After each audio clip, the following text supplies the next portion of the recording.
Okay, I'll take it. Okay, I was going to give her a few minutes for people.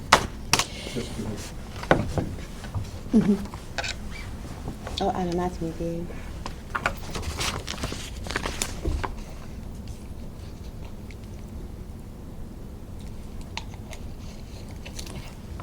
Good evening. My name is Azadeh Afsahi and I'm a psychotherapist.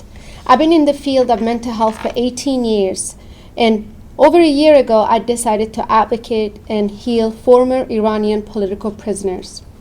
I'm honored to open this panel today as we are all fighting the same regime, and only united efforts would allow us to create a democratic Iran. As an Iranian, when we hear the Islamic Republic of Iran, we instantly think of a regime that is repressive, misogynistic, cruel, and is notoriously known for crimes against humanity. Freedom of expression, freedom of religion, and freedom of just being, like you and I are doing right now, doesn't exist under this regime.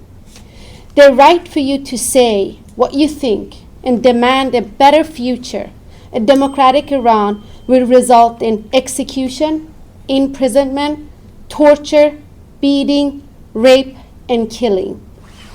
The Woman Life Freedom, Zan Zendegi Azadi movement that started a year ago when Mahsa Jina Amini, a 22-year-old Kurdish woman, was killed by the hand of morality police for wearing improper hijab, sparked a fire across the globe as women hand in hand demanded justice for Iranian women. It was witnessed and revealed how the Islamic Republic have been treating women for demanding equality for the last 44 years. Stating that they have limited rights is an understatement. The discrimination, segregation, humiliation, and exclusion from growth based on their gender or sex falls under a system called gender apartheid.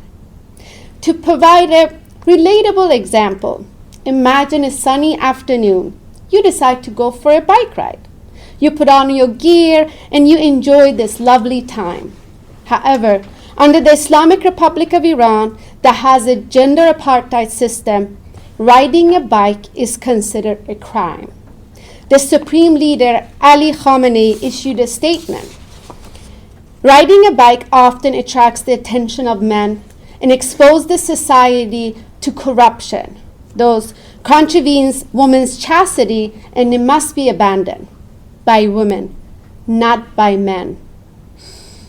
Take a moment and use the anger and injustice that you just felt.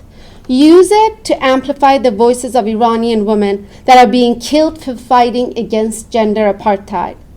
The Islamic Republic have no intention to stop the killing of women and innocent people, as we again experienced recently when a 16-year-old Armita Geravan was killed for wanting freedom. And to provide more evidence of the crimes of Islamic Republic, we have a panel of incredible women that are here to share with you what they have endured under this misogynistic regime. Elika Eftekhari will be moderating the panel. Elika is an international trade attorney with over 15 years experience in federal government, private sector, and nonprofits. She is a sought-after expert on sanctions and geopolitical of trade and advises a variety of nonprofits on their government relation and educational advocacy. Since the Woman Life Freedom protests began in Iran, she has devoted her time to advising Iranian Americans on educational advocacy to provide human rights and democracy in Iran. Elika will start with the overview of gender apartheid. Thank you. Thank you, Azadeh Jan. I am going to set up the overall framework, the background of gender apartheid, and where it is right now in the international legal community. The purpose really of today's panel is to set up the legal framework for gender apartheid, but then to paint a living and vivid picture based on personal experience that helps to bring alive the lived experience of gender apartheid.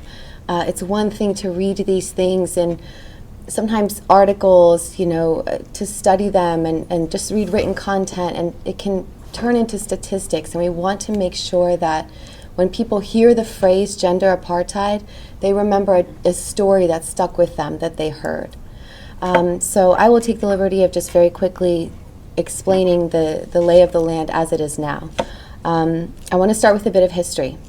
Apartheid comes from the Afrikaans word for apart.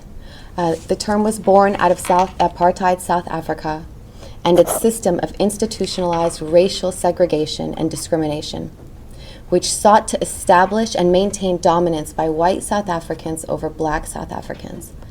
That system eventually came to an end, in part because of decades of pressure and isolation from international actors through shaming and severing diplomatic and economic relations.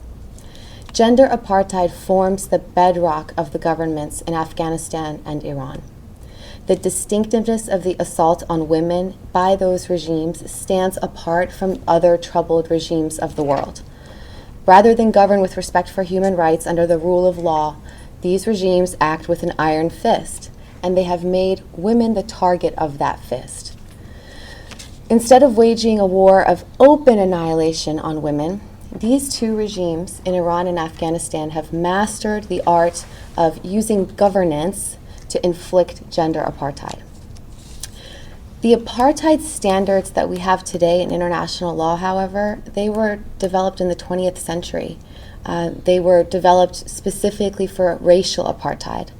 Today, the components of systematic segregation and subjugation that existed in racial apartheid are there in a different variation in Afghanistan and Iran.